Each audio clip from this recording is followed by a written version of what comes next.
All right, let's talk about a feeling I think we've all had. You see some new online tool, some new platform, and your brain just immediately shuts down. It screams too complicated. But here's a thought. What if it's not actually complex at all? What if it's just unfamiliar? Let's really dig into that difference.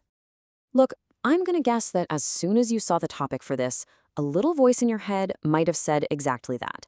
And you know what? That's completely fair. You've been pitched 1,000 revolutionary new things. You're over the hype. Your skepticism is totally earned. But what if that instant, nope, too complicated feeling is actually a bit of a head fake? What if what you're feeling isn't the weight of true complexity, but just that little bit of mental friction that comes with anything new? That's the exact line we're going to try and draw today. So first up, let's just unpack that immediate gut reaction, right? That not for me feeling that kicks in the second we're shown a new way of doing things. And this is the absolute key. From the outside, looking in, true complexity and simple unfamiliarity feel exactly the same. They both seem to require a ton of effort. But once you actually get your hands on them, oh man, the difference is night and day. Let me show you what I mean with a couple of examples we all get. To really get this, let's look at two things we use every single day, probably without even thinking about it: cars and credit cards. They are perfect examples of mind-blowing complexity that's hidden behind a super simple, familiar experience. Okay, just think about the first cars. Now, compare that to a horse. I mean, a horse is pretty simple, right? Its fuel literally grows out of the ground. It can heal itself. It might even know the way home without you. A car, on the other hand, whoa, it needs specially refined gasoline, a mechanic who understands all these intricate moving parts, and this whole giant infrastructure of roads and gas stations. By any sane measure, the car is way, way more complex. But what's it actually like for you to drive a car? You turn a key, press a pedal, you steer, you stop. That's it. You don't need to be a chemical engineer or a master mechanic. All of that insane complexity is completely hidden from you, the user. So the barrier was never the complexity itself, it was just that short little period of getting familiar with a few new controls. And this same idea plays out with our money every single day. Just think about swiping a credit card. We whip out a piece of plastic and just use it. But the system that kicks into gear behind that simple action is absolutely staggering. For you, the experience is simple. I want to buy this thing. But in reality, in just a few seconds, the merchant's terminal, their bank, a network like Visa, and your bank are all talking to each other, running algorithms to check your credit. It's a whole thing. But who needs to know that to buy a cup of coffee? Nobody. It was probably a little unfamiliar the first time you used one, but the whole system was designed so you'd never, ever have to deal with the complexity. Okay, so we're all on the same page. We use incredibly complex systems all the time, and we don't need to understand the nuts and bolts. So now let's take that same logic and apply it to a new way of interacting online, one that's designed to give our words real weight. This whole new way is built around an idea called conviction. So instead of just clicking a like button that doesn't really mean anything, you commit a tiny, irreversible action. And to be clear, this isn't about paying some company. It's about putting something real and permanent behind your own words to prove you actually stand by them. That's what gives them weight. And this is really where it all comes together. For you, the user, the action is incredibly simple. You type a message, you hold a button to send it, and that's it.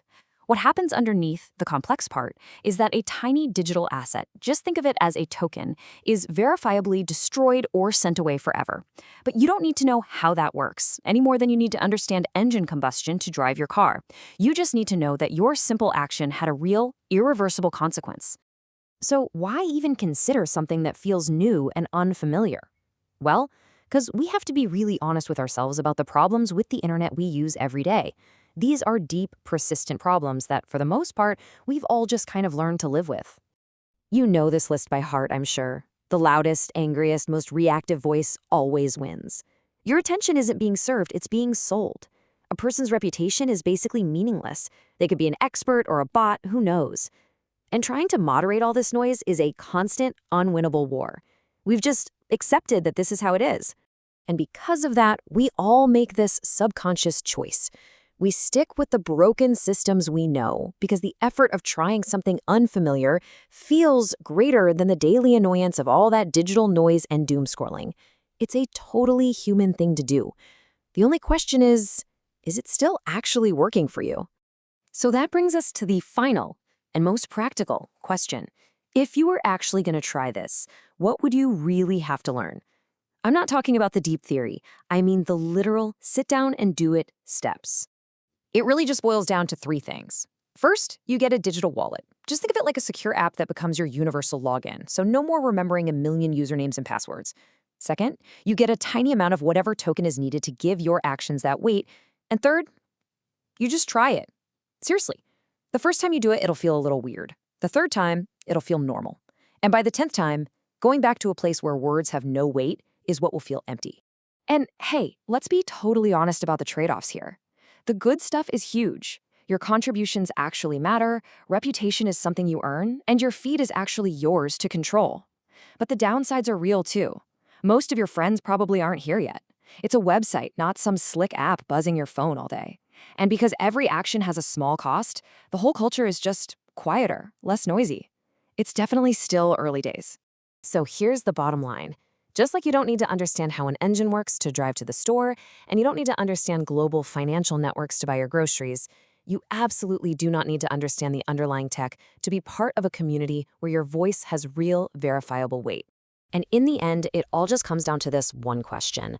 Not, can you understand all the complexity, but are you willing to spend maybe 20 minutes just getting comfortable with something that's a little bit unfamiliar? The answer to that is entirely up to you, but if you're feeling frustrated with the way things are now, it might be worth finding out.